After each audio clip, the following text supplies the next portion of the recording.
예, 안녕하세요. 저는 권국주라고 합니다. 오늘은 소화 발달과 행동이라는 주제로 강의를 드리도록 하겠습니다. 사실 이 파트는 제가 학생 때 썩 좋아하던 파트가 아니에요. 저희가 흔히 뭐 소화는 작은 성인이 아니다라고 이야기를 하고, 이제 각 발달 단계마다 뭐 특별한 핵심 발달 과제가 있다. 이 부분을 공부해야 된다. 중요하다라고 이야기를 합니다. 뭐 정신건강의학과 강의에서도 나오고 소아과 강의에서도 나오고 여러 번 반복해서 이야기를 하고 있는 부분이죠. 하지만 너무 양이 많아요. 그러니까 뭐 여러 유명한 사람들이 등장을 하고 뭐 프로이트는 어땠고 에릭슨은 어땠고 피아제는 어땠고 또 각 사람들마다 여러 가지 발달 이론들을 이야기합니다. 그리고 교수님들은 이제 외워라 외워라 하면서 매번 시험 볼 때마다 외우고 까먹고 외우고 까먹고를 반복했던 부분이에요. 학생 때는 내가 왜 이 부분을 공부를 해야 되나 싶었는데 막상 제가 정신과 의사 그중에서 소아정신과를 하다 보니까 이게 필요한 순간들이 굉장히 많고 또 이게 무척 중요하다고 느껴졌습니다.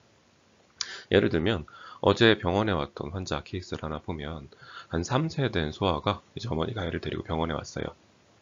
아이가 지금 이제 어린이집에 나가기 시작했는데 어린이집에서 적응을 하지 못한다. 그리고 또래 친구들과 같이 어울려서 놀지를 못하고 또 집에서는 말을 잘 하는데 아이들 앞에서 말을 하지 못한다. 놀이를 할 때 다른 아이들에게 다가가서 놀지 못하고 자꾸 혼자만 놀려고 한다.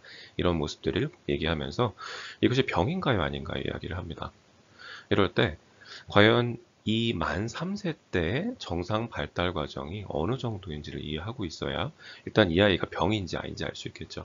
그리고 실제로 발달에 문제가 있는 부분이 있다면 어느 정도 지연이 되어 있고 어떤 식의 치료 방법을 제시해야 될지 알 수가 있습니다.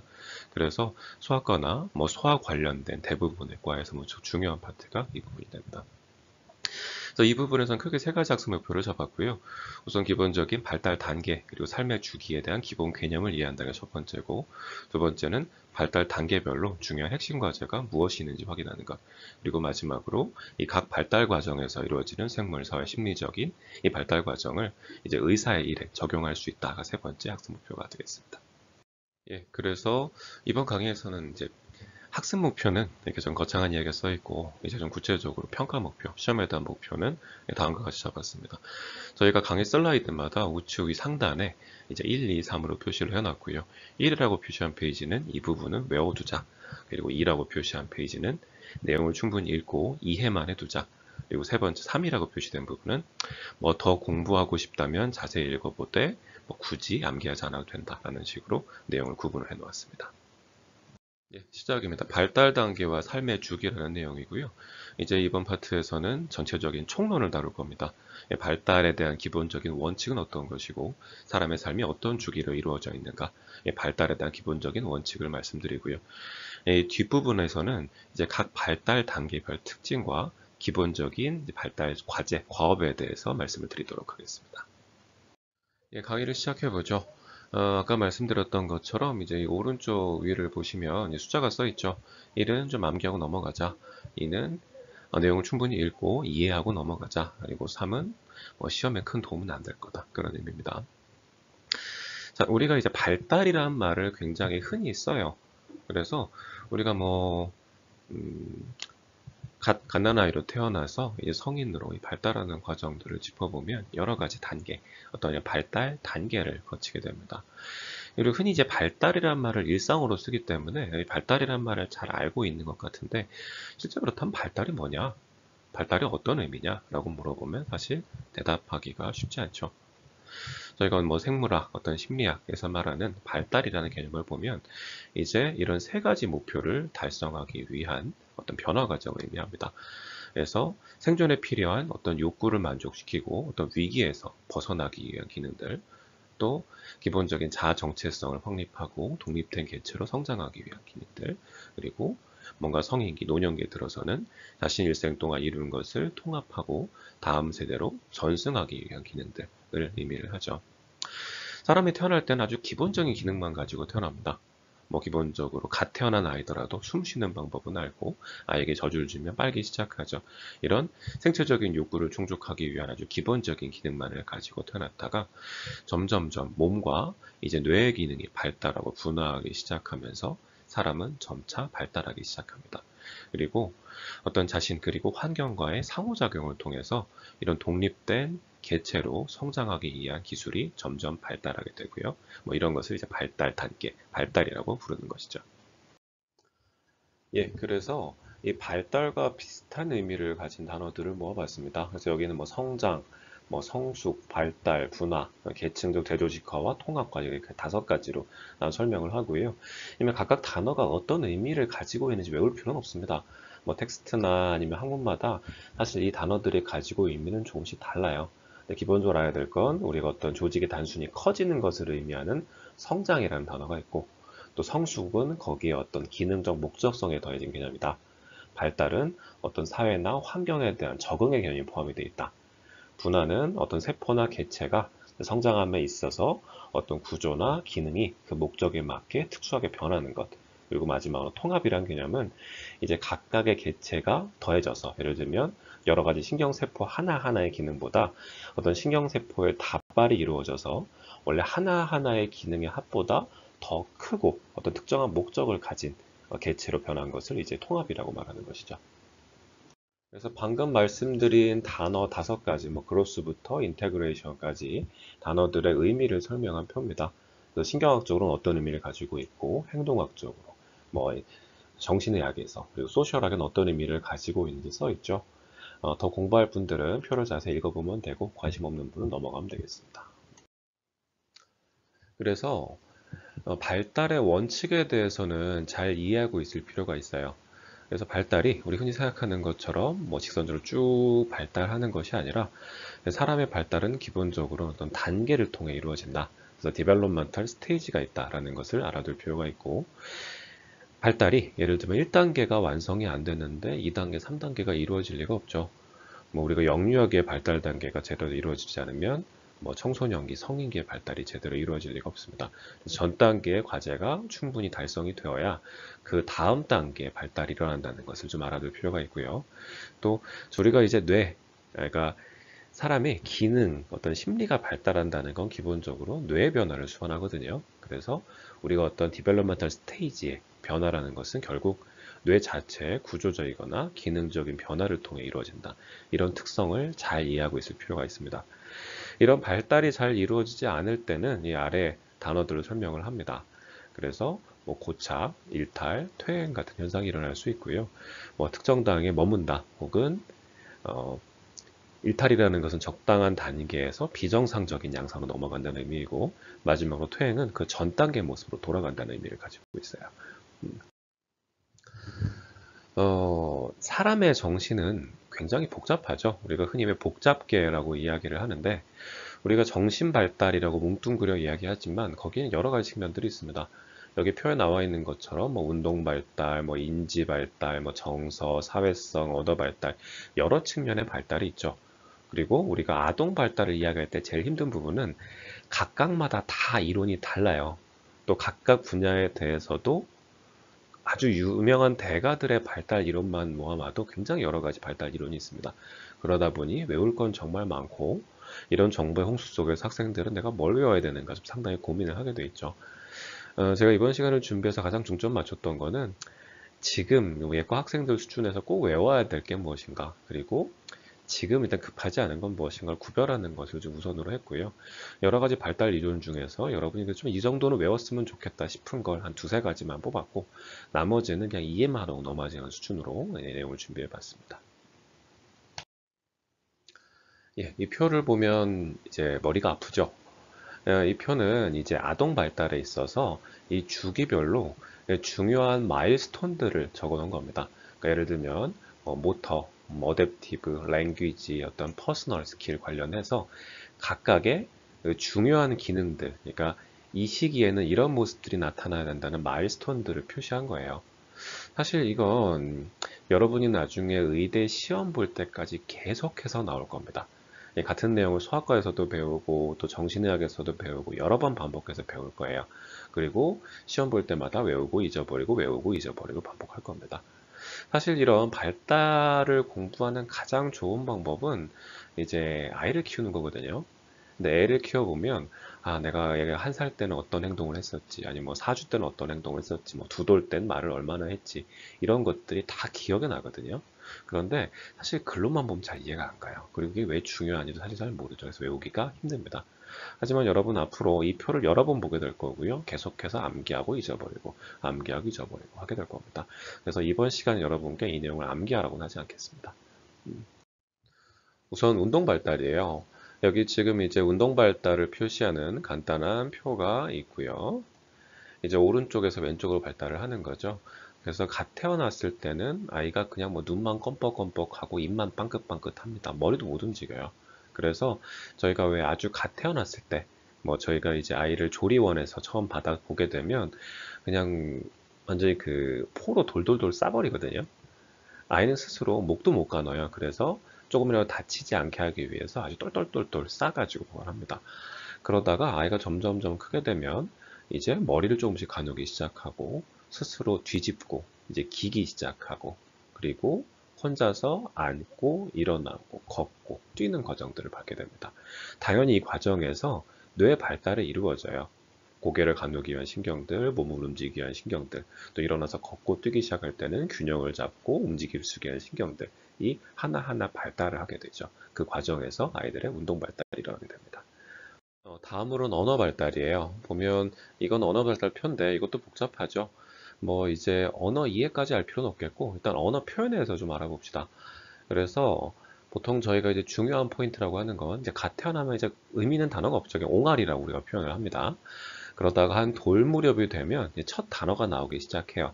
그리고 점차 단어가 폭발적으로 늘어나기 시작합니다. 그러다가 한 두 돌쯤 되면 이제 문장을 이야기하기 시작해요. 처음에는 한 두 단어, 세 단어 정도의 문장을 이야기하다가 한 세 돌쯤 되면 거의 어른과 비슷한 수준의 문장을 이야기하기 시작하고요. 보통 한 네 돌, 다섯 돌쯤 되면 저희가 이제 언어 구조 자체는 거의 어른과 비슷한 수준으로 말을 하기 시작합니다. 이런 발달의 중요한 포인트들을 이해하고 계시면 됩니다. 다음으로는 정신발달이라는 데 나와 있는데요. 근데 정신발달 되게 복잡하죠. 여기 보면 알게는 3번입니다. 그러니까 이건 그냥 관심 있는 사람만 보고 이 정신의학 교과서에서 따온 건데 우리가 정신이라고 뭉뚱그려 말하는 내용 안에는 굉장히 여러 가지 의미가 들어가 있어요. 그래서 왜 정신 성적 발달을 프로이드가 얘기했던 부분도 있고 혹은 대상관계 이런 뭐 갈등 해결, 정동, 뭐 인지, 초자, 뭐 성별, 자아 등 이제 여러 가지 항목에 대해서 사실 각각의 발달 이론들이 따로 있어요. 그래서 교과서를 보면 각각의 이론의 이제 구분한 시기들이 실제로 어떤 식으로 겹치는가를 설명한 표입니다. 뭐 여러분이 이걸 다 이해하실 필요는 없고 기본적으로 정신발달과 관련된 여러 가지 이론들이 존재한다는 정도만 알고 계시면 되겠습니다. 그래서 이 다양한 정신발달 이론이 있습니다. 뭐 이제 우리가 얘기할 내용 중에서 뭐 프로이드의 정신성적 발달 이론, 피아제 임지 발달 이론, 뭐 에릭슨의 발달 이론, 뭐 대상관계 등등등 해서 여러 가지 이론들이 있는데 우리가 이번 시간에 중요하게 짚고 넘어갈 건 요 세 가지 이론입니다. 그러니까 프로이트의 정신성적 발달 이론, 피아제 이론, 에릭슨의 이론 요 세 가지에 대해서만 여러분께 암기를 강요할 거예요. 그 외의 내용들은 이런 이론들이 있구나 정도만 보고 넘어가면 되겠습니다. 예, 이 사진을 보면 누군지 아시나요? 이제 뭐 지금은 이제 프로이트라는 분입니다. 뭐 지금 현대 뭐 정신의학의 아버지처럼 추앙받고 있는 분이고 기본적으로는 저희가 이제 정신의학 안에서 이 정신치료라는 개념을 처음으로 만든 사람이에요. 물론 지금 우리가 생물학적 정신치료들이 많이 발전을 하면서 예전보다는 그 중요성이 많이 약해져 있긴 하지만 그래도 지금 어떤 현대 정신의학의 기본이 된 이론들을 만들어낸 학자라고 볼 수 있습니다. 그래서 프로이트가 만든 가장 중요한 이론이 이제 리비도 이론이에요. 그래서 아이의 발달 단계를 어떤 리비도의 충족, 어떤 욕구의 충족과 관련해 설명을 했고, 크게 다섯 가지로 아이의 정신성적 발달을 구분을 했습니다. 그래서 요 다섯 가지는 외워두세요. 그래서 구강기, 항문기, 남근기, 잠복기, 성기기로 이루어져 있고, 각각 몇 세경에 해당되는 시기인지를 알아두는 것이 이번 교육의 목표입니다. 이 부분은 제가 주관식으로도 문제를 낼 수 있으니까 각각 어느 나이 때에 어떤 이름을 가진 발달 단계가 있는지는 꼭 알아두실 필요가 있습니다. 다음으로 피아제 인지 발달 이론입니다. 이제 피아제는 주로 사람의 인지 발달 단계에 따라서 사람의 발달 시기를 구분했어요. 그래서 이 부분도 중요합니다. 어쩔 수 없어요. 그래서 피아제는 아동의 인지 발달을 크게 네 단계로 구분을 했고, 이 감각운동기, 전조작기, 구체적 조작기, 형식적 조작기 이 네 단계로 나누어서 구분을 했습니다. 미안하지만 이 네 가지 단계도 이름을 외워두고 어느 시기에 해당하는지는 남겨놓는 게 필요합니다. 그리고 여기에 해당되는 내용들은 추후에 이제 각각 실제 발달 단계들을 소개하면서 어떤 의미를 가지는지 다시 한번 설명을 드릴 겁니다. 앞에 나왔던 이제 그 인지 발달의 예를 들어주기 위해서 테스트를 갖고 왔는데요. 뭐 이 테스트를 저희가 공부할 필요는 없습니다. 그냥 예를 들어주기 위한 거고요. 이 피해자가 제시했던 3마운틴이라는 테스트예요. 어떤 의미냐면 우리가 이제 그 전조작기에 해당하는 아이들은 굉장히 자기중심적인 사고를 갖고 있습니다. 예를 들어서 이렇게 세 가지 산 모양의 어떤 뭐 그 물체가 있을 때 이 아이가 보는 관점이랑 여기 지금 인형이 보는 관점이 다르겠죠. 그래서 이 모양을 보고 이 아이가 이제 물어보는 거죠. 이 아이한테 인형은 이 산들을 보면 어떤 모양으로 보일 것 같니라고 물어봅니다. 그러면 그 전조작기에 해당하는 아이들은 자기랑 보이는 똑같은 모습을 볼 거라고 생각을 해요. 그런 것을 제가 자기중심적인 사고라고 하고, 이 아이가 나이가 들어서 이제 구체적 조작기로 넘어가는, 그러니까 초등학교 이후 나이대로 들어간 시기가 되면, 아, 내가 보는 관점과 다른 시점으로 볼 수 있구나. 내가 보는 모습과 다른 모습으로 지켜볼 수 있다는 것을 이해를 하기 시작합니다. 또 참고할 만한 내용은 이제 보존의 개념이에요. 그러니까 우리가 초등학교 들어가면 어떤 셈에 대해서 가르치고 수에 대한 개념이 생기죠. 예를 들면 전조작기 아이들은 예를 들어서 이게 똑같은 양의 물이 들어있다고 쳤을 때 이 비커에 있는 물을 다른 모양의 비커로 옮기면 다른 양이라고 인지를 합니다. 그래서 이 액체를 옮겨서 모양을 바꾼다고 했을 때 이게 같은 양이라는 것을 이해를 잘 못해요. 이게 전조작기의 특징입니다. 하지만 구체적 조작기에 들어가면 이게 액체가 모양이 바뀌더라도 전체 양은 동일하다는 걸 이해할 수 있어요. 이건 예를 들면 그 똑같은 무게를 가진 두 가지 물체가 있을 때 이게 모양을 변형시키는 경우에 네, 모양이 바뀌었지만 무게나 양은 동일하다는 걸 이해한다는 의미랑 같습니다. 그렇기 때문에 저희가 왜 초등학교 이전의 아이들한테 억지로 셈을 가르치지 않잖아요. 아직 인지 발달 단계가 이런 양의 보존 개념을 이해하기는 좀 이른 거죠. 그래서 우리가 초등학교 들어간 이후에 이런 보존 개념에 대해 가르치고 뭐 수학, 셈 같은 걸 가르치게 되는 거죠. 자, 이어서 이제 구체적 조작기와 형식적 조작기의 차이에 대해서 보겠습니다. 보면 이제 포멀 오퍼레이션 태스크라고 구체적 조작기와 형식적 조작기를 구분하기 위한 태스크예요. 보면 이제 카드가 4장이 있는데 이 카드에는 규칙이 있다고 써 있습니다. 어떤 규칙이냐면 한쪽에는 글자가 있고 다른 한쪽에는 숫자가 써 있다는 거죠. 그리고 한쪽에 이제 모음이 써 있는 카드가 있으면 뒤쪽엔 짝수가 있다고 설명을 합니다. 이 규칙이 정말 맞는지 틀리는지 확인하려면 어떤 카드를 뒤집어 봐야 알 수 있을까요? 최소한으로 뒤집어 확인하기 위해서 카드를 2장 뒤집는다고 하면 어떤 걸 확인해야 이 규칙이 틀렸는지 혹시 맞았는지 알 수 있을까요? 2장을 골라보면 됩니다. 이 퀴즈는 이제 구체적 조작기에까지 아이들은 사실 풀기가 좀 어렵지만 형식적 조작기에 들어간 아이들은 조금 신경을 쓰면 풀 수 있고 여러분도 형식적 조작기 이후의 아이에 해당이 되기 때문에 아마도 풀 수 있을 겁니다. 자, 답이 뭘까요? 5초 드릴게요. 5, 4, 3, 2, 1. 예, 답은 이 카드와 7을 뒤집어 봐야 이 규칙이 맞는지 확인할 수 있겠죠. 자, 다음은 이제 에릭슨의 심리사회적 발달입니다. 이것도 아마 여기저기서 많이 배우게 될 거예요. 그래서 에릭슨은 이제 다른 발달 이론과는 다르게 성인까지도 발달이 쭉 이어진다고 봤어요. 그래서 여기서 보면 이제 아이가 처음 태어나서 영유아기 때 그리고 걸음마기, 학령정기, 학령기, 청소년기, 젊은 성인, 중년, 노년에 이르기까지 각각의 발달 단계별로 이제 중요하게 이루어야 될 발달 과업들이 있다고 봤습니다. 요거는 제가 이 시간에 전부 외우라고는 하지 않겠습니다. 다만 우리가 지금 중요하게 볼 부분들 그래서 이 영유아기부터 청소년기까지 각각 어떤 것들이 중요한 과제로 보고 있는지를 한 번씩 읽어보고 뒤에 나온 내용과 맞춰보면서 이해를 해보는 게 도움이 되겠습니다. 그래서 이 사람의 발달의 단계가 있고 발달이 진행될 때 결국은 이 발달에서 일어나는 행동 변화는 결국 뇌 변화죠. 뇌 구조가 변화하면서 아이들의 행동이 나타나게 됩니다.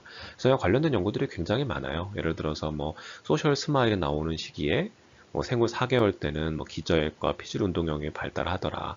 뭐 애착을 느끼는 시기는 몇 달인데 이때는 뭐 변연계가 성숙됐기 때문이래더라.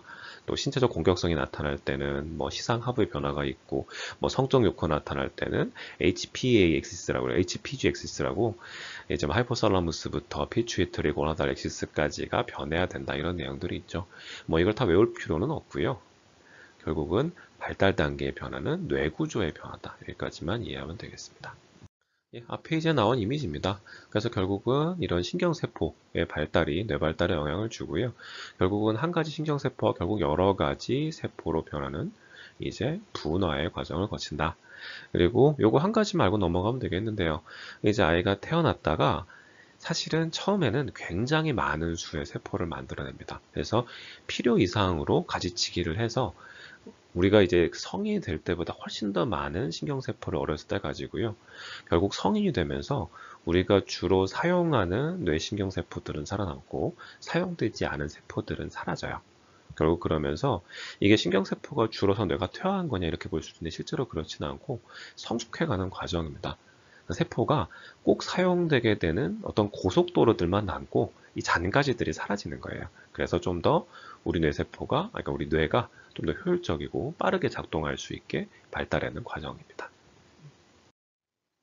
이 표는 이제 뇌가 발달할 때 어느 부위가 먼저 발달하느냐예요. 그래서 보면 뭐 이걸 지금 외울 필요는 없고요. 이제 뇌가 쭉 발달을 해나가면 이제 매추레이션이 먼저 일어나는 곳이 있고 늦게 발달하는 곳이 있습니다. 그래서 처음 먼저 발달하는 건 센서리 모터 콜텍스예요. 그러니까 우리의 감각과 운동을 조절하는 부분이 먼저 발달하죠. 그래서 한 4세, 5세만 돼도 잘 뛰고 잘 걷고 하죠. 운동 기능은 거의 발달을 합니다. 이 운동 기능이 먼저 발달한다는 의미고요. 한참 지나서 발달하는 게 프리프론탈 콜텍스예요. 이건 저희가 나중에 좀 ADHD나 다른 병들을 설명할 때 이야기를 하겠지만 프리프론탈 콜텍스는 우리가 소위 어른스럽다고 말할 때 작동하는 부위거든요. 사람의 행동, 감정 같은 거 스스로 돌아보고 통제할 수 있는 힘은 이런 프리프론탈 콜텍스의 성숙에서 이루어집니다. 보면 거의 한 14세, 15세는 돼야 이 전전두엽의 기능이 완성이 되는 거죠. 그래서 우리가 소위 사춘기가 지나면서 사람이 철이 든다고 말할 때 이 프리프론탈 콜텍스의 완성과 이제 맞물려 있다고 생각을 하는 거죠. 예, 자, 이제 여러분은 지금까지 어떤 발달의 기본적인 원칙에 대해서 이제 배우셨습니다. 이제부터는 각각의 삶의 주기별로, 그러니까 영유아기부터 이 성인기가 될 때까지 어떤 스텝에 따라서 발달이 이루어지고 이 각각의 어떤 특성이 있는지를 알아보면 되겠습니다.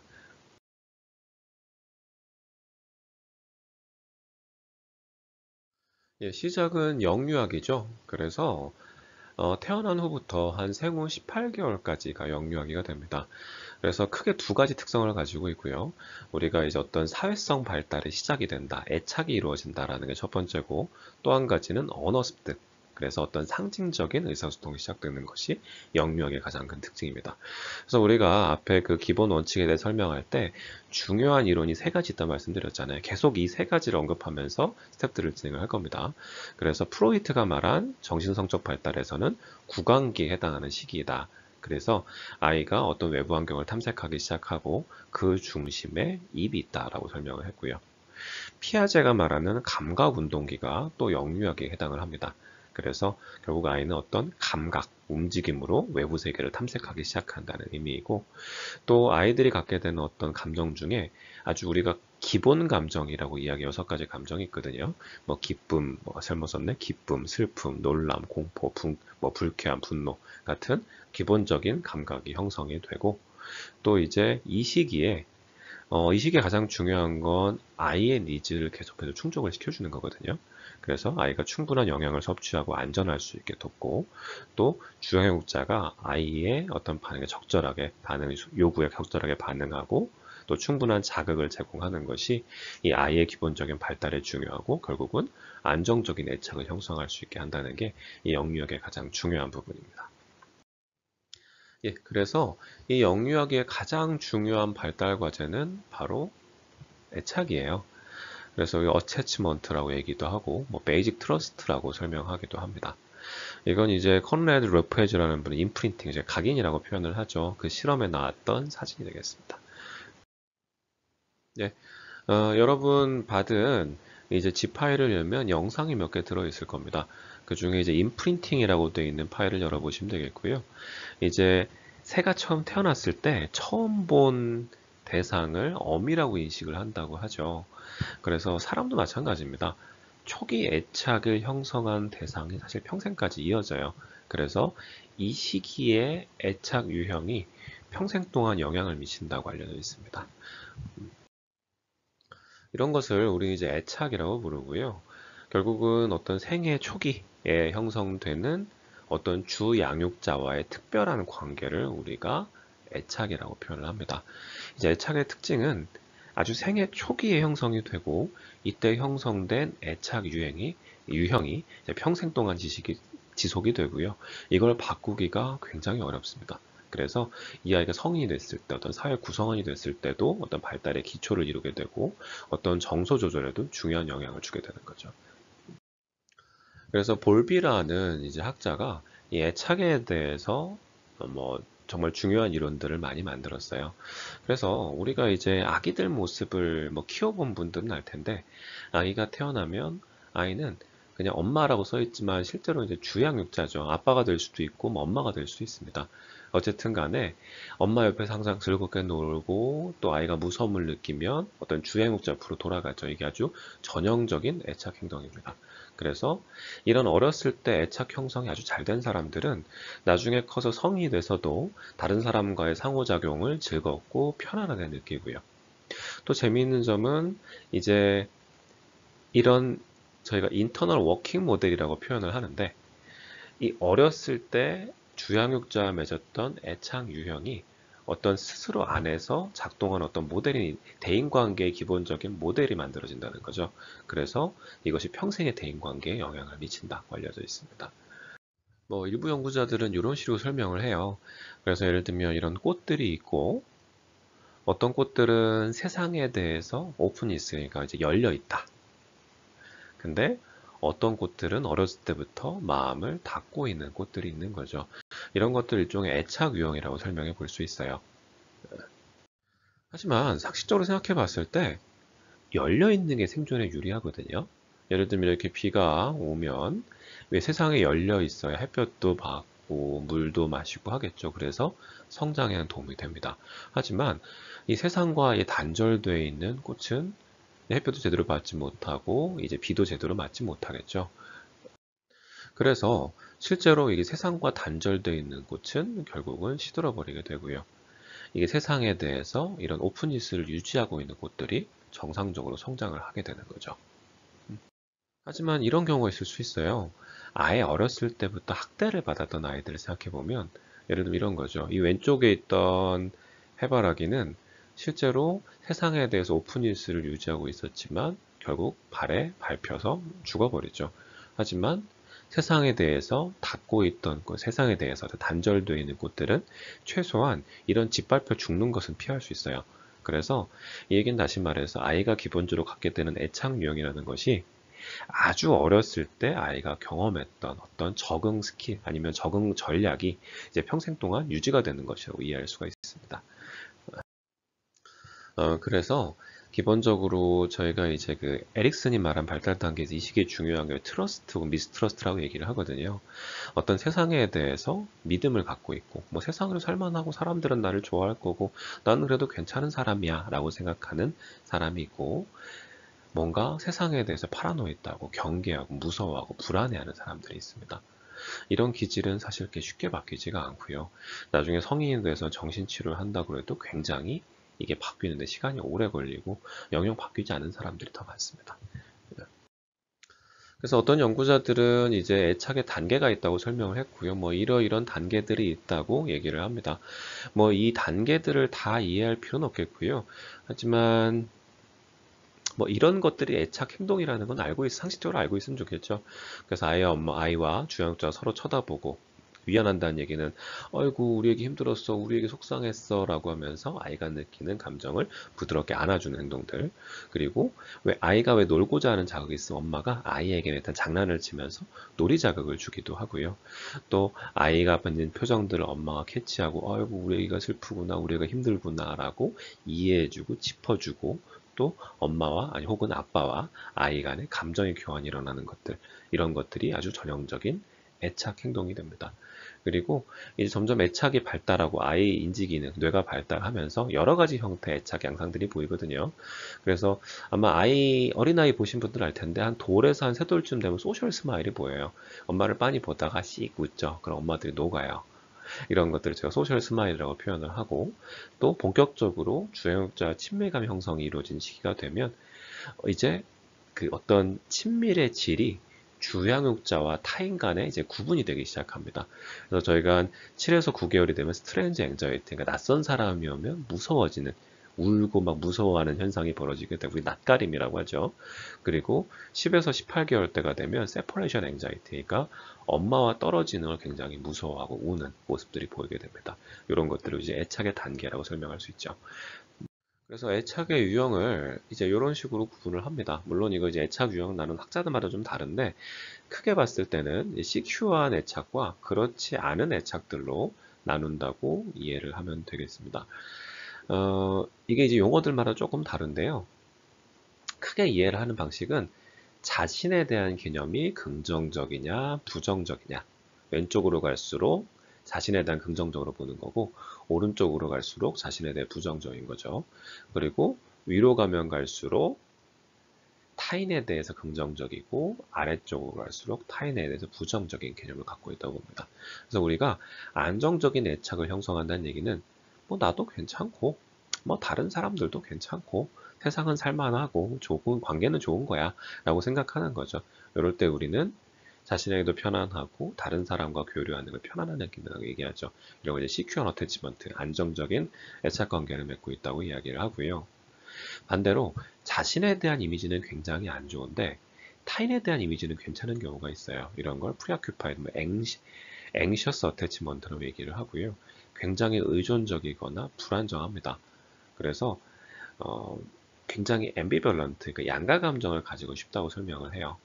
그리고 반대로 자신에 대한 이미지는 괜찮은데 타인에 대한 개념은 부정적인 경우는 어떤 디스미싱 혹은 어보이던트하다고 표현을 하고 거리를 두는 경우가 많습니다. 다른 사람들과의 어느 정도 거리를 유지하려고 하고 자기와 가까워지는 것에 대해 불안을 느낀다고 하죠. 마지막으로 이제 피어 프로고 뭐 디스오거나이즈라고 생각하는데 얘기하는데, 자신에 대한 개념도 나쁘고 타인에 대한 개념도 나쁩니다. 이런 경우는 흔히 이제 아동 학대를 경험한 경우에 이제 흔히 나타나는 애착 유형이에요. 그래서 인간은 이제 유아기 때 만들어진 애착 대상과의 경험을 바탕으로 어떤 인터널 워킹 모델을 만든 말씀드렸잖아요. 그래서 타인에 대한 기대, 어떤 타인에 대한 관계에 대한 기본적인 믿음 등을 만들어가고, 결국 이런 어렸을 때 애착 형태가 결국 성인이 됐을 때 대인관계 패턴까지 이어집니다. 좀 흥미로운 부분은 이제 이런 것들이 좀 극단적으로 나올 때가 어떤 연애 관계예요. 그래서 특히 이제 우리 연애 때도 이런 모습, 안정된 연애 관계, 회피적인 연애 관계, 양가적인 연애 관계가 나오거든요. 이런 형태가 사실은 아주 어렸을 때 나타난 유아기 애착 형태와 연결이 되어 있다고 보고 있습니다. 이건 그냥 참고만 하시면 되고요. 그래서 저희가 이제 성인들의 애착 유형을 평가할 때 성인 애착 인터뷰라는 도구들을 사용해서 이런 질문들을 쭉 이야기하게 하고요. 앞에 나타났던 인터뷰 유형을 통해서 이 성인은 주로 어떤 애착 유형을 가지고 있는지 구분을 합니다. 그래서 뭐 자율형, 뭐 무시형, 몰입형, 미해결, 비조직형 이런 식으로 나타난다고 되어 있습니다. 뭐 여러분도 한번 자기는 어떤 유형에 해당하는지 한번 보시면 도움이 되겠네요.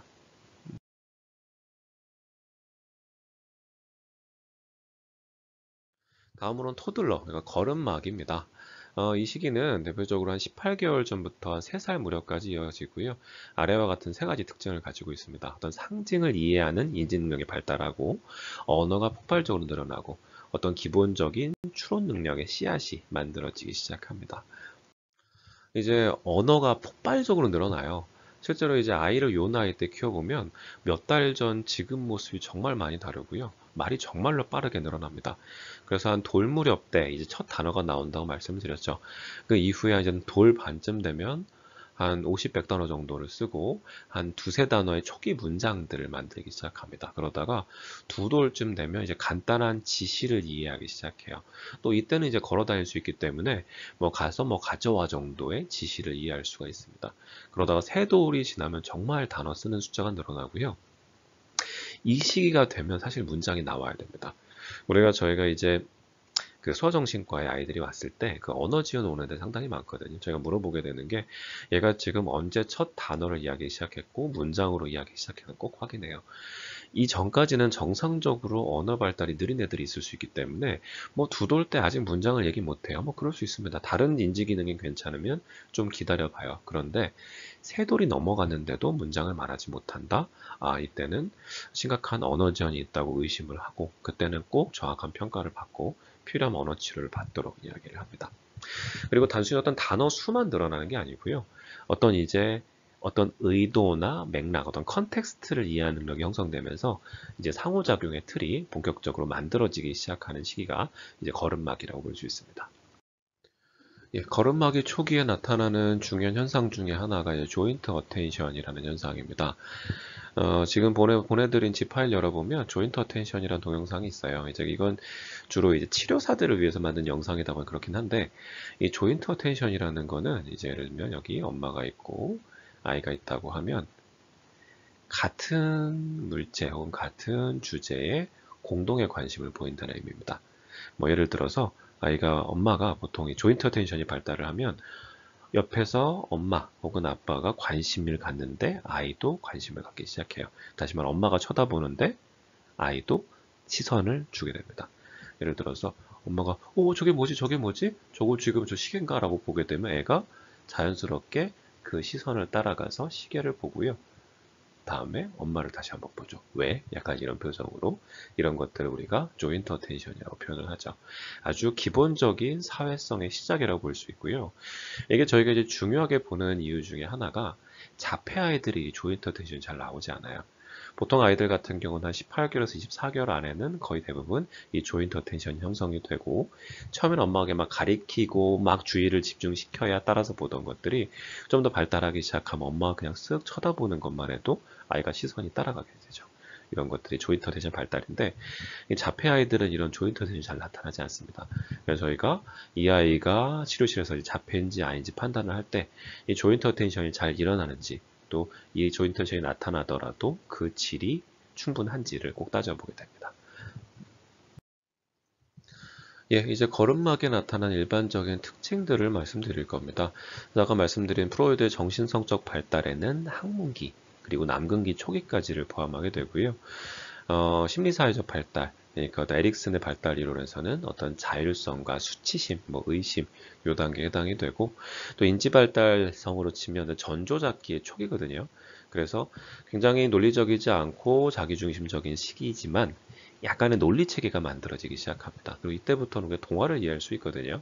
이 아이한테 이제 유나이 때 엄마 아빠가 주로 해야 되는 일들 계속 밤에 자려고 누우면 엄마 아빠 동화책 읽어줘 하거든요. 그래서 동화책을 읽어주기 시작하면 뭔가 이야기를 조금씩 비틀고 변형하고 아이 나름의 이야기를 만들어 나가기 시작합니다. 이런 인지 발달이 이루어지는 시기예요. 정신의학적으로 이제 걸음마기의 가장 중요한 발달 과제는 이제 분리개별화의 획득입니다. 이 의미는 제가 이어서 자세히 설명을 드릴 거예요.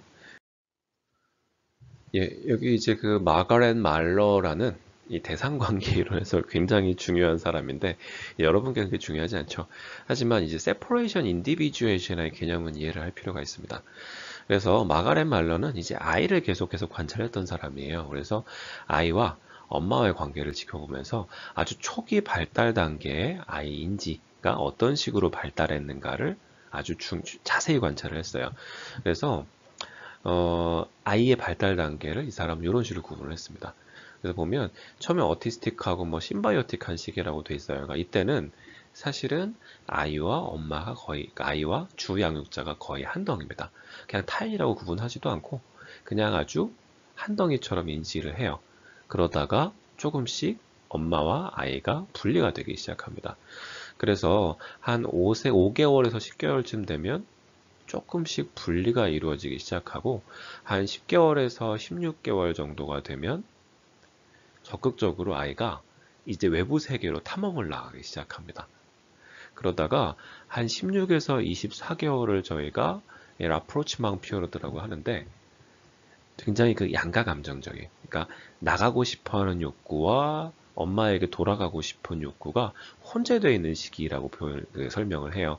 그래서 아이가 이제 엄마 밖에 뭔가 세상에 뭐가 있는지 막 찾아서 막 나가다가 뒤를 딱 돌아보고 엄마 거기 있나 확인하고 다시 나가서 놀다가 다시 엄마 어디 있나 확인하고 이 시기가 이제 분리개별화가 본격적으로 이루어진 시기라고 이해를 하고 있고요. 마지막으로 이제 object constancy 요건 아실 필요가 있는데 대상 항상성이라고 표현을 하고 이전까지는 인지기능이 충분히 발달하지 않기 때문에 눈앞에 있으면 존재하는 거고 눈앞에 없으면 존재하지 않는 거예요. 그래서 이 object constancy가 이루어지가 형성되고 난 이후에는 눈앞에 없어도 물체가 존재를 하는구나. 내 눈앞에선 지금 엄마가 보이지 않아도 엄마는 지금 어딘가 있구나. 그러니 맘껏 놀자라는 식으로 이제 엄마랑 분리가 가능해지는 시기가 됩니다. 그래서 이런 분리 개별화가 충분히 잘 이루어지는 것이 이 걸음막의 가장 중요한 발달 과제가 되겠습니다. 그래서 이게 이제 분리 개별화 좀 전에 설명드린 단계이고요. 그래서 분화 단계, 연습 단계, 프랙티싱, 그리고 재접근 단계, 아까 말씀드린 라프로치망 피어러드라고 하는데 한 16에서 24개월, 그러니까 이제 그 걸음막이 초기죠. 그래서 양가 감정, 그래서 뭐 엄마한테 돌아가고 싶고 분리도 하고 싶은 이 마음이 왔다 갔다 할 때라고 얘기하고, 제가 아까 왜 애착 단계에서 한 18개월 무렵에 이 세퍼레이션 앵자이티가 심해진다고 설명했던 게 있어요. 그러니까 의외로 요때는 엄마랑 분리돼도 그렇게 무서워하지 않다가 요 무렵이 되면 엄마랑 분리되는 거 굉장히 무서워합니다. 그래서 막 템퍼 탄트럼이 나타나고 강한 분리 반응이 이때 좀 특징적으로 나타나게 돼 있어요. 그래서 이 시기를 무난하게 잘 넘어가야 이 object consultancy, 그러니까 대상 항상성이 만들어진다고 설명을 하고 어떤 대상에 대한 인식이 형성이 된다고 이해를 하고 있습니다. 그래서 이런 것을 저희가 이제 분리개별화라고 설명을 하면서 이제 대상 항상성에 대한 설명이죠. 그래서 대상 항상성은 결국은 내 기분이 어쨌든 상황이 어쨌든 내가 어머니를 좋아하든 싫어하든 그러니까 내 주양육자는 항상 나와 같이 존재한다. 그것도 심리적인 의미가 더해져 있어요. 그러니까 아까 왜 안정된 애착 형성과도 좀 이어지는 부분인데 내 주양육자, 내 엄마나 아빠는 항상 내가 지금 눈에 보이지 않더라도 항상 어딘가 존재하고 항상 나를 사랑하고 아낀다 라는 믿음이 형성이 됩니다. 그래서 엄마가 당장 내 눈앞에 있지 않더라도 엄마에 대한 안정된 표상 혹은 아빠에 대한 안정된 표상이 획득되는 것을 이제 저희 대상 항상성이라고 표현합니다. 그래서 이 대상 항상성이 적당히 이루어진 이후에 사실은 시설로 가는 게 바람직해요. 그래서 우리가 일반적으로 한 3돌 이전까지는 일관된 보호자가 양육하는 게 바람직하다는 얘기를 하거든요. 사실 우리가 지금 맞벌이도 많고 아이를 이제 일관적으로 키우기 쉽지 않기 때문에 주양육자가 자꾸 변경은 되는데 이 자체가 아이에겐 데미지가 줄 수 있다고 생각을 합니다. 하지만 어느 정도 분리개별화가 충분히 이루어져서 당장 눈앞에 엄마가 없어도 엄마가 회사 가서 일한다, 아빠가 뭐 병원 가서 일한다 하더라도 엄마는 지금 내 눈앞에는 안 보이지만 엄마 어디 있어? 이따 돌아올 거야. 이런 안정된 표상이 획득되어야 기본적으로 아이가 뭐 어린이집이나 유치원 같은 시설에서 잘 적응을 할 수 있다는 의미죠.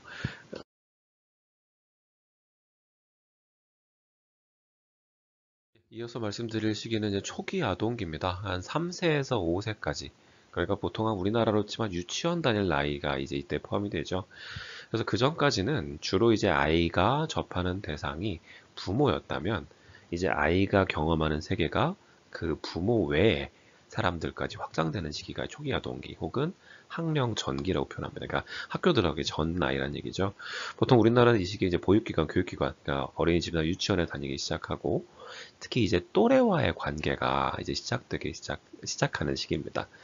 그래서 어떤 사회적 역할을 이제 학습하는 단계라고 볼 수 있고요. 주요한 발달 능력은 어떤 사회적 관계의 선택성, 그러니까 친구, 그리고 남, 이렇게 좀 이제 친구가 생기기 시작하는 시기고, 또 타인과 주고받는 상호작용 능력이 이제 본격적으로 발달하는 시기이고, 또 언어 기술이 좀 더 정교해집니다. 보면 이제 그 사회적 관계, 그러니까 친구 관계란 얘기죠. 이거는 이제 뭐 드라마 사이트에서 어, 보면 이제 어느 드라마나 주로 인물 관계도라고 나오잖아요.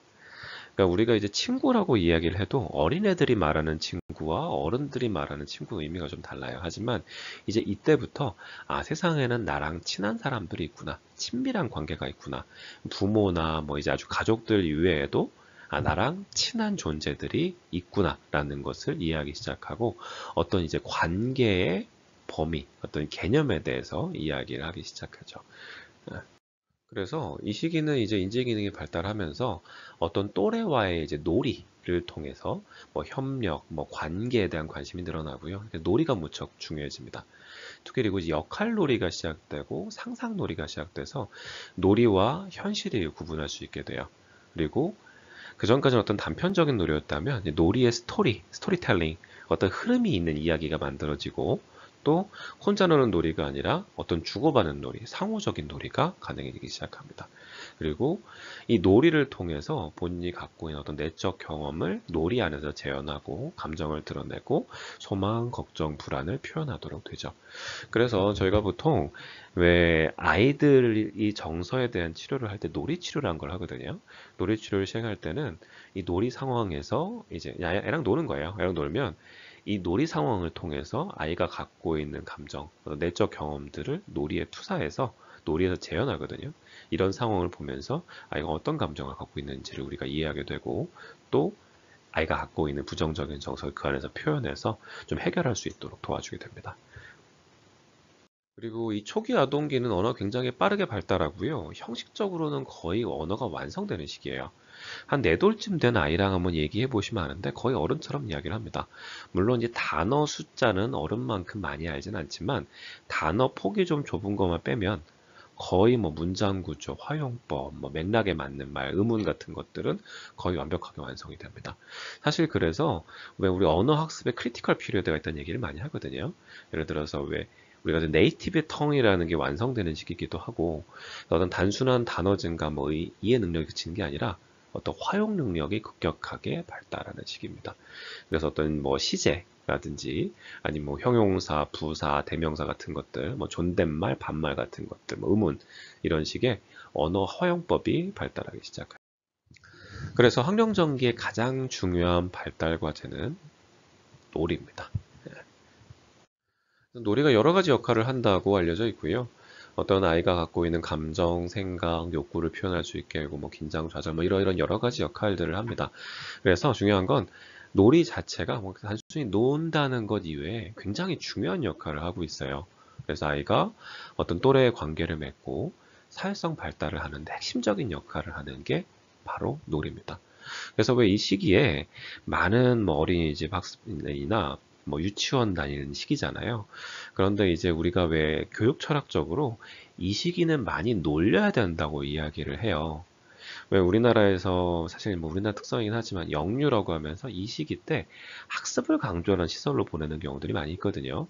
이게 발달이 빨라서 이 놀이를 충분히 경험을 했고 이 또래 관계나 사회성이 충분히 이루어진 아이들은 이제 학습에 중점적으로 맞추는 시설로 가도 크게 문제가 없는데 이런 놀이를 충분히 경험하지 못했고 또래 관계나 사회성이 충분히 발달하지 못한 아이들이 이 과정을 건너뛰고 학습 기간으로 넘어가게 됐을 때 여러 가지 부작용이 나타날 수 있습니다. 그래서 우리가 원칙적으로 이 시기는 학습보다는 놀이가 더 중요한 시기라고 이야기를 하는 거죠. 그래서 이 시기 때 정말 아이들이 노는 형태가 정말 빠르게 바뀌어요. 이제 이 강의 듣는 분 중에 이제 아이가 있는 분도 있겠지만 아이들 자라는 걸 처음부터 지켜보면요. 아이들이 노는 패턴이 쭉 해서 바뀝니다. 뒤에 설명은 나올 텐데요. 처음에 이제 막 학령정에 처음 들어갔을 때 무렵에는 이제 솔리터리 플레이에서 혼자 놉니다. 옆에 아이들이 있긴 있어도 그냥 신경도 안 쓰고요. 그냥 자기 혼자서 그냥 자기가 관심 있는 장난감을 갖고 놀기 시작하고 누가 옆에서 끼어들거나 장난감을 같이 놀려고 시도를 하면 짜증나는 경우가 많아요. 그러다가 조금 더 발달을 하면 이제 관찰자 모드로 넘어갑니다. 뭔가 딴 애들이 노는 걸 빤히 지켜봐요. 그러면서 얘는 어떻게 노나 지켜보는 모습들이 나타납니다. 그리고 좀 더 시기가 지나면 이제 패러렐 플레이라고 하는데 애들이 같이 놀긴 노는데 잘 지켜보면 뭔가 이 같은 놀이를 하는 게 그냥 옆에서 앉아서 노는 거예요. 그래서 비슷한 놀이들을 하지만 실질적으로 상호 교류는 이루어지지 않습니다. 그러다가 좀 더 발달을 하게 되면 어떤 연합놀이라고 해서 이제 아주 기초적으로 서로 뭐 물건을 주고받고 역할을 주고받고 하면서 어느 정도 협력하는 놀이들이 만들어지기 시작하다가 본격적으로 협력하는 어떤 같은 주제 얘기를 만드는 보드게임을 한다든지 같은 이야기를 만들어 나가는 같은 협력 놀이로 이루어지고 이것대로 더 발달하면 이제 경쟁적인 놀이로 발전을 하게 되죠. 뭐 각각의 뭐 나이, 뭐 놀이 유형이 이렇게 있다는 걸 다 아실 필요는 없고요. 일단 나이가 발달해 가면서 이러이런 놀이 유형들이 쭉 진행이 된다. 처음에는 주로 혼자 놀다가 다른 애를 지켜보다가 이제 옆에서 놀고 같이 놀고 협력해서 놀고 경쟁적인 놀이 순서대로 점점 발달한다는 것만 이해를 하고 가시면 되겠습니다. 중요한 게 이제 프로이트가 말한 오이디푸스 컴플렉스가 나타나는 시기입니다. 오이디푸스 신화는 뭐 다들 아시죠? 그러니까 대략 요약하면 뭐 테베에 이제 라이오스란 왕이 있었어요. 그래서 이 왕이 이제 뭔가 신전에 가서 신탁을 받았는데 이제 저거 되게 끔찍한 신탁을 받은 거죠. 너는 죽는데 네 아들 손에 죽을 거다라고 얘기를 해요. 그래서 이제 라이오스는 이제 자기 부인 사이에서 태어난 자신의 아들을 이제 목동에 건네면서 죽이라고 합니다. 그런데 목동이 아이를 차마 죽이지 못하고 어떤 친구에게 이제 대신 키워달라고 맡겨요. 그런데 이제 아이가 어, 커서 이제 자기도 이제 뭐 절에 가서 비는 것처럼 이제 신전에 가서 신탁을 받았어요. 그래서 나는 어떻게 살 거냐 물어봤더니 신탁에 나온 게 너는 네 아빠를 죽이고 네 엄마랑 결혼할 거다. 사실 좀 끔찍한 얘기잖아요. 그래서 본인이 가던 길을 돌려서 다른 길로 갑니다. 그런데 이제 신화가 되게 비극들이 되게 그렇죠. 이 돌아가는 길에 그때 이제 아빠를 만난 거예요. 그래서 사소한 열받은 이제 그 신탁 때문에 되게 날카로워진 상태이기도 하고 되게 열받은 상태에서 자기 아버지를 죽여버립니다.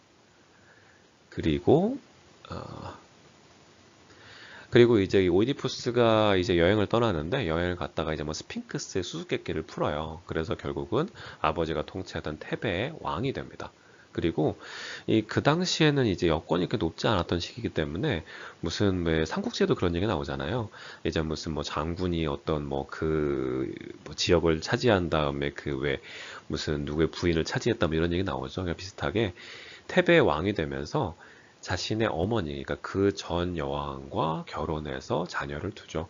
그래서 그러고 났더니 갑자기 이제 전염병이 돌기 시작해서 이제 신탁을 받아봤더니 누가 지 애비를 죽여서 이런 전염병이 번진 거다라는 얘기를 듣고 나중에 아 내가 그때 죽였던 사람이 자기 아버지라는 걸 알게 되고 크게 충격을 받아서 부인, 그러니까 자기 어머니는 자살하게 되죠.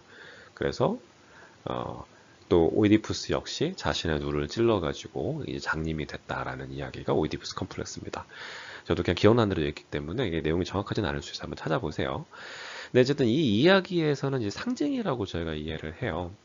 저희가 이제 왜 프로이트의 그 정신성적 발달 이론이 상당히 우리가 들을 때는 거부감을 주는 이야기들로 가득 차 있어요. 왜 유아도 성적 충동이 있고 뭐 이런 식의 얘기를 하는데 근데 지금 저희들이 이야기했던 이런 게 문자 그대로 이야기보다는 어떤 상징이라고 표현을 합니다. 요 나이 때 아이들 키워보신 분들은 아실 텐데요. 애가 한 3돌쯤 넘어가면 아빠를 밀어내기 시작해요. 그리고 그때쯤부터는 엄마랑 결혼할 거야. 엄마랑 같이 있을 거야. 이런 얘기를 정말 많이 합니다. 저희 애가 3살 때도 그런 얘기 정말 많이 했는데요. 제가 이제 엄마랑 이제 밤에 자려고 누워있으면 그 중간에 끼어들어서 애가 엄마랑 잘 거라고 하면서 아빠를 막 발로 찹니다. 뻥뻥 차요. 아파요. 3돌 때는 꽤 다림도 세거든. 그래서 막 저를 밀어내고 아빠 미워. 아빠 싫어. 아빠 저리 가. 라고 얘기를 합니다. 우리 애 같은 경우는 이제 그 집에 가면 뭐 무슨 동물 가족 뭐 그런 얘기 많이 했거든요. 그래서 그 전까지는 이제 자기는 아기 늑대고 아빠는 아빠 늑대, 엄마 늑대, 우리 늑대 가족이야 뭐 이런 식으로 같이 놀면 얘도 기쁘지 얼마나 귀여워. 그래서 같이 놀고 싶었는데 언젠가부터 엄마 여우, 그러니까 엄마 여우, 아기 여우, 그리고 저는 아빠 늑대예요. 그래서 아빠 늑대는 몰아내야 될 대상입니다. 이게 이제 이런 현상이 왜 일어나는가를 프로이트 나름대로 해석을 한 거죠. 그래서 기본적으로 프로이트식의 해석은 이제 아이가 태어나서 그 전까지는 엄마와 내가 구분되지 않았어요. 그러니까 주양육자와 내가 구분되지 않았어요. 그래서 자기 입장에서는 어떤 이성 부모, 그러니까 이제 남자아이 기준으로 치면 엄마와 나는 한 몸이었거든요. 그러다가 인지 기능이 발달하면서 한 3돌쯤 넘어가기 시작하면 아, 세상에는 내가 아니라 그러니까 엄마와 나와의 관계만 존재하는 게 아니라 제3자, 아빠란 존재가 있구나라는 걸 인지하기 시작하는 거죠. 이런 걸 우리가 이제 3자 관계라고 생각을 합니다. 그래서 그 전에는 경험하지 않았던 감정들을 경험하게 돼요. 그 중에 하나가 이제 질투라는 감정이죠. 어떤 예를 들면 엄마 아빠가 내가 사실은 엄마의 사랑을 100% 받고 있다고 생각했는데, 아빠란 게 존재하네? 그리고 사실 알고 보니까 엄마 아빠가 사랑하는 사이네? 나는 커서 엄마랑 결혼할 거라고 생각했는데, 아빠가 존재해서 그럴 수가 없구나. 뭔가 이게 대해서는 분노, 질투, 이런 것들이 발전을 한다고 생각을 했고, 처음에는 이런 감정이 올라올 때 아빠에 대한 분노, 화, 이런 걸로 나타난다고 생각을 했어요. 그래서 이런 것을 상징적으로 나타난 것이 이제 오이디푸스 컴플렉스라고 이야기를 하는 거고요. 그래서 우리는 이제 이런 오이디푸스 컴플렉스는 이제 프로이드가 말한 팔릭 스테이지 때 이런 증상이 나타나고 생각했는데 아이가 어떤 이성적인 관심, 그러니까 우리 성적인 관심이죠, 사실은. 그래서 성기에 대한 관심이 특히 늘어나는 시기예요. 그래서 그때는 주로 이제 엄마와 아이 간의 이자 관계에서 삼자 관계가 형성이 된다고 생각을 했고, 어떤 이성 부모와 성적 관심, 나 엄마랑 결혼할 거 이런 얘기죠. 그리고 동성 부모에 대한 미움, 아빠 저리 가 이런 거죠. 그래서 이런 관심과 미움이 나타나는데 이제 이 시기는 이제 친구와의 관계, 어떤 아까 왜 초반에 그 친구 관계 형성된다고 그랬잖아요. 그러면서 질투, 뭐 보복에 대한 두려움, 불안이 형성된다고 생각을 했어요. 그래서 뭔가 아빠를 밀어내고 엄마를 차지하고 싶은 뭐 이런 형태의 감정들이 나타나기 시작하고 이것이 점점 시간이 지나면 결국 아이가 이런 웨디팔 이슈라고 표현하거든요. 웨디팔 이슈 자체가 수그러들고 점점 동성 부모와의 동의시를 통해서 불안이 극복된다고 생각을 합니다. 어떤 의미냐면 난 아빠처럼 센 사람이 돼야겠다. 뭐 동성 부모, 아빠처럼 좀 강하고 멋있고 뭐 힘센 사람이 돼야겠다. 이런 동일시. 여아 같은 경우는 조금 다른 시로 설명을 하는데 엄마처럼 좀 멋진 사람이 돼서 그러니까 동성 부모와의 동의시를 통해서 이런 불안이 극복된다고 생각을 하고요.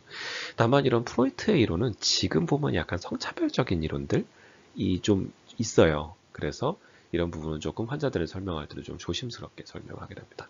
어쨌든 성적 대상이 그 전까지는 이성 부모에서 어떤 다른 이성들에게서 넘어가게 되는 거죠.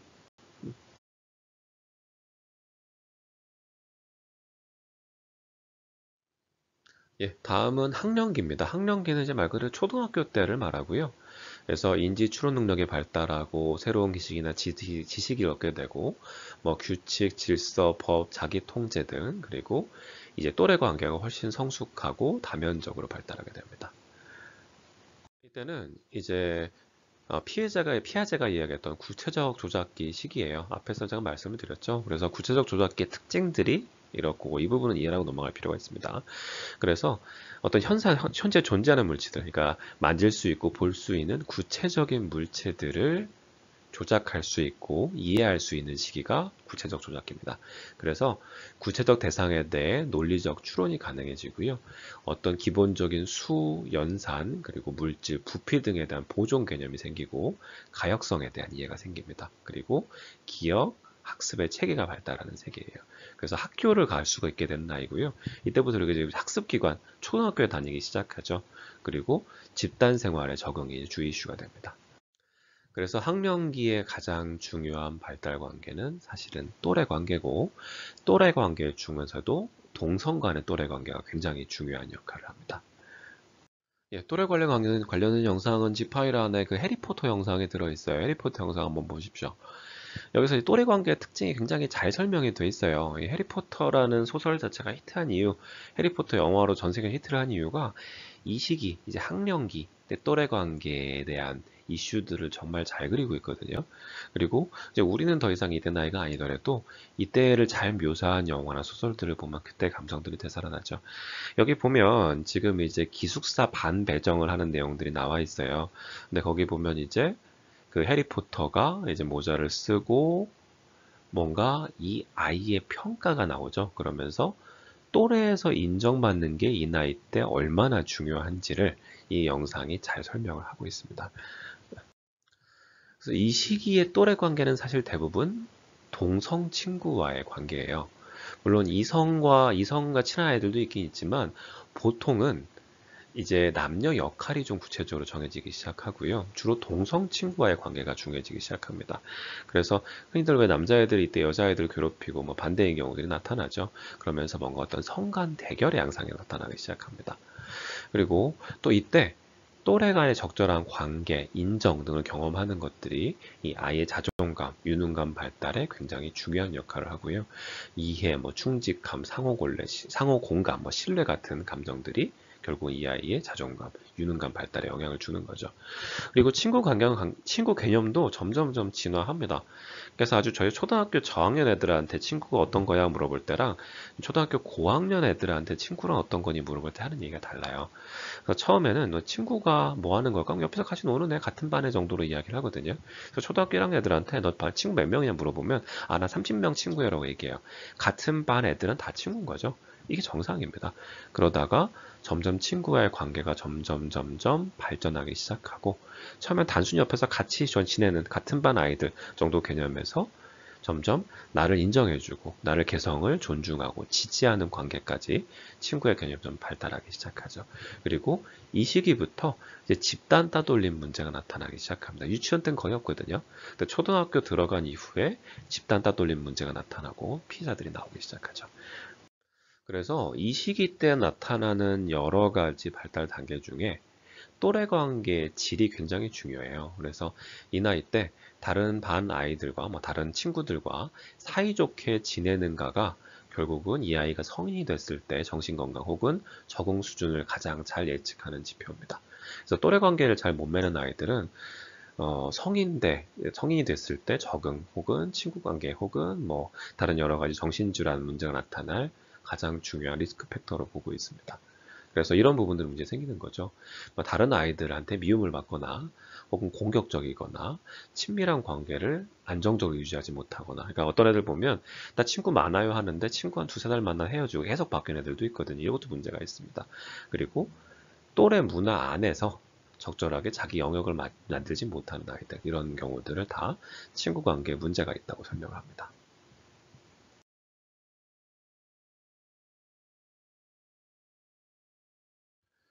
예, 다음으로 청소년기입니다. 청소년기는 이제 뭐 11세에서 18세, 우리나라로 치면 중고등학교 학생들을 말하는 거죠. 그러니까 보통 10대라고 뭐 티인즈라고 표현하기도 하죠.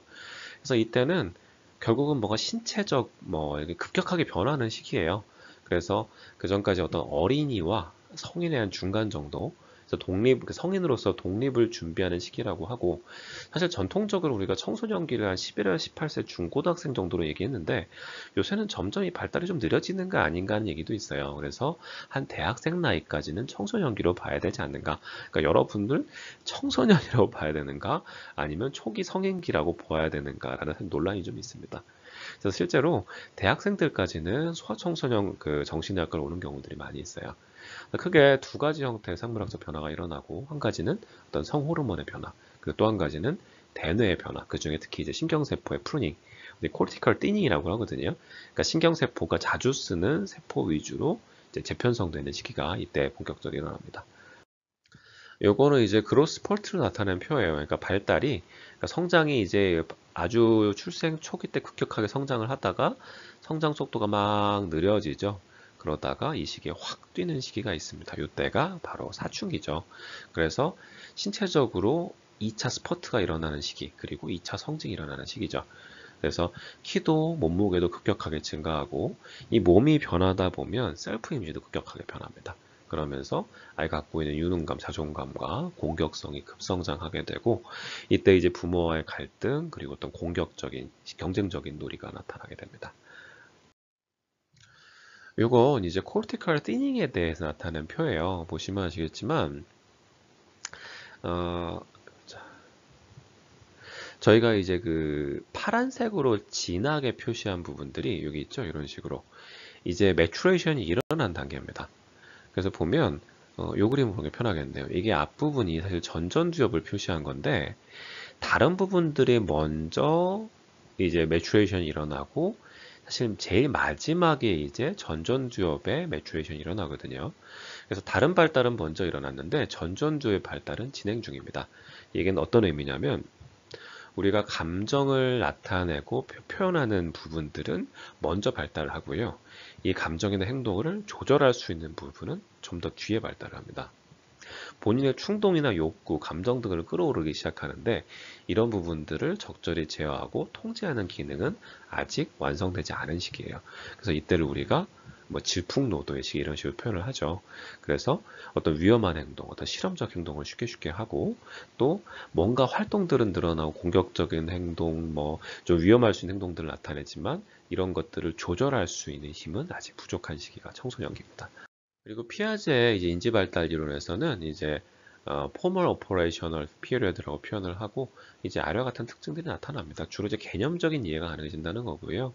어떤 hypothetical deductive theory, 그러니까 논리적인 가설을 세우고 검증할 수 있는 시기라고 이야기를 하고 어떤 이전에도 뭐 과거, 미래에 대한 개념은 있었지만 좀 더 플래닝이 가능한 시기예요. 그래서 미래의 가능성을 예측하게 되고 내가 어떤 행동을 했을 때 이게 어떤 결과를 낳을 것인가를 예측할 수 있는 힘이 점점 더 커집니다. 그리고 2차적 사고, 우리 저희가 메타인지라고 표현을 하거든요. 그러니까 내가 생각하는 걸 다시 생각할 수 있는 것. 내가 어떤 생각을 하고 있고, 내가 어떤 것을 잘 배우고, 내가 어떤 특성을 갖고 있고, 내가 어떤 성격을 갖고 있고, 그러니까 내가 갖고 있는 생각, 감정 자체를 또 생각할 수 있는 메타 사고가 발생하는 시기가 바로 이 시기가 됩니다. 하지만 한편으론 여전히 자아중심적인, 자기중심적인 사고를 할 때예요. 물론 인지적으로는 그 전보다는 이런 자아중심성을 많이 탈피했지만 여전히 성인에 비해서 많이 자기중심적입니다. 그래서 여러 가지 독특한 특징들이 일어나고 특히 우리가 흔히 이제 중2병이라고 말하는 시기가 이 초기 청소년기에 많이 나타나는 특성을 설명하고 있어요. 나는 특별하고 독특하고 남들과는 다르다. 그리고 내가 갖고 있는 우정, 사랑, 영원해야 되고 이거는 남들과는 다른, 성인들과는 다른 특별한 것이다. 당신 같은 꼰대들은 나를 이해하지 못한다. 이런 생각들 정말 많이 하죠. 그러면서 뭔가 약간 판타지에 가까운 생각도 해요. 그러니까 뭐 다른 사람들, 엄마 아빠들 아니면 뭐 어른들은 그런 걸 되게 무서워하지만 이런 위험한 일들은 나와 동떨어진 얘기다. 나는 그런 상황에서 벗어날 것이다라는 생각도 많이 갖고 있어요. 그리고 과장된 자의식도 많이 있어요. 그래서 내가 항상 다른 사람들의 관심과 주의의 대상이 된다고 생각을 하고요. 그러다 보니까 이제 특이한 활동들을 하게 되죠. 사실 이런 특징들은 굉장히 자연스러운 발달 특성이고요. 대개는 청소년 초기, 우리가 흔히 중2병이라고 말하는 초기 청소년기에 본격적으로 나타났다가 점점 이 전전두엽이 발달이 되면서 조금씩 사라지게 되죠. 그래서 이 시기 때 중요한 발달 과제는 결국 정체성의 형성입니다. 뭐 다른 표현으로는 제2의 분리개별화 시기라고 표현을 하고요. 우리가 이제 걸음마기 때 분리개별하기라고 설명을 했던 거는 엄마 혹은 아빠, 그러니까 주 양육자로부터 신체적으로 멀어지는 걸 의미해요. 하지만 이 시기 때 나타나는 제2의 분리개별화 시기는 결국은 심리적으로 부모로부터 멀어지는 시기를 의미를 합니다. 예, 그 같이 첨부해드린 이 지파일 열어보면 탱글드라는 클립이 있습니다. 이건 이제 그 라푼젤이라는 애니메이션 클립이고요. 라푼젤 이야기는 다들 아시죠? 근데 이제 여기서 보면 뭐 라푼젤 원래 오리지널 동화는 이제 마녀로부터 도망간다고 돼 있지만 사실 지금 라푼젤의 이야기에 상징하는 바를 보면 사실 우리가 흔히 이제 제2차 분리개별화, 그러니까 결국 청소년기에 심정적으로 부모로부터 독립하는 내용들이 사실 잘 상징적으로 표현이 돼 있어요. 그래서 왜 그 라푼젤이라는 여자아이가 탑에 갇혀 있다가 마녀가 이제 가두는 탑이죠. 탑에 갇혀 있다가 머리칼이 길어지면서 머리칼을 가지고 왜 그 안에 어떤 왕자를 끌어들이고 사랑에 빠지고 탈출하는 내용이 이제 이 애니메이션에 잘 그려져 있습니다. 사실 이게 상징적으로 보여주는 거는 청소년기에 이제 아이들이 갖게 되는 어떤 성적인 호기심, 또 사실 어떻게 보면 마녀로 대면되는 건데 어떤 부모로부터 심정적으로 독립하게 되는 과정이 애니메이션에 잘 그려졌다고 생각을 해요. 한번 애니메이션 클립을 한번 보시기 바랍니다. 그래서 이 청소년기는 이제 정체성을 형성하는 시기이고 제2의 분리개별화 시기라고 하죠. 그래서 에릭슨이 말한 발달 과정에서 보면 가장 중요한 게 이 독립성의 형성이에요. 그래서 이 아이들은 이 시기에 한편으로는 의존하고 싶은 욕구도 보이면서 한편으로는 독립하고도 싶어 합니다. 그래서 왜 그 중이병 걸린 아이들하고 얘기를 해보면 나는 아빠와는 다르다, 나 엄마와 다르다, 나는 독립할 거다라는 얘기를 하면서 한편으로는 아이, 그래도 아빠가 이 정도는 해줘야 되지 않아? 아빠가 나 크면 차 좀 사줘야 되지 않아? 대학까지는 나 키워줘야지 하는 식으로 의존에 대한 열망과 자율성에 대한 열망을 동시에 표현하는 특성을 가지고 있습니다. 그래서 사실 독립을 하려면 내 행동, 내 결과에 대한 책임을 져야 되잖아요. 하지만 이런 의무에 대한 이행은 진지하게 고려하지 않고 또 계속해서 보호받고 싶은 소망이 한편으로 있으면서 다른 한편으로는 내 안에서는 보호받고 싶은 유아적 대상으로부터 독립하고 결국은 새로운 나를 만들겠다는 소망, 이 둘 사이를 왔다 갔다 하게 됩니다. 굉장히 혼란스러운 시기겠죠. 사실 근데 이런 시기는 아이에게만 힘든 시기는 아니에요. 사실 부모에게도 굉장히 힘든 시기입니다. 그 전까지는 부모에게 순정적이고 부모에 잘 따르던 아이가 갑자기 돌변합니다. 갑자기 뭐 폭풍 같은 감정이 몰아치고 적대적이고 그 전까지는 뭔가 긍정적이었던 집안의 규칙, 아빠의 성격, 엄마의 태도 이런 부분에 다 반항적인 모습들을 보이기 시작합니다.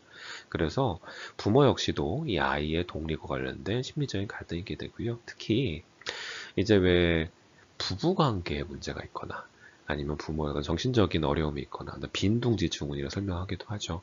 어떤 정신적인 어려움이 있을 때는 이 아이들을 잘 놔주지 못하고 또 아이의 어떤 이런 정체성 형성 과정을 쉽게 지켜보지 못하는 문제가 나타날 수 있습니다. 뭐 여러 가지 의미가 있고요. 뭐 청소년에 대한 내가 통제를 잃지 않을까, 권위를 잃지 않을까 생각하는 부모들도 있고, 또 너무 아픈 자녀 같은 경우는 이 아이가 혼자서 잘 독립해 성장할 수 있을까를 걱정하는 경우들도 있습니다.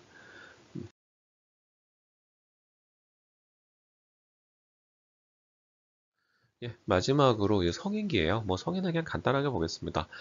이 발달이 과연 청소년기에만 이루어지느냐, 아니면 성인 된 이후에도 이루어지는가는 이제 이론마다 차이가 있어요. 하지만 뭐 에릭슨의 이론을 기본으로 해서 현대 상당수의 이론은 청소년기 이후에도 인간의 발달은 지속된다고 설명을 합니다.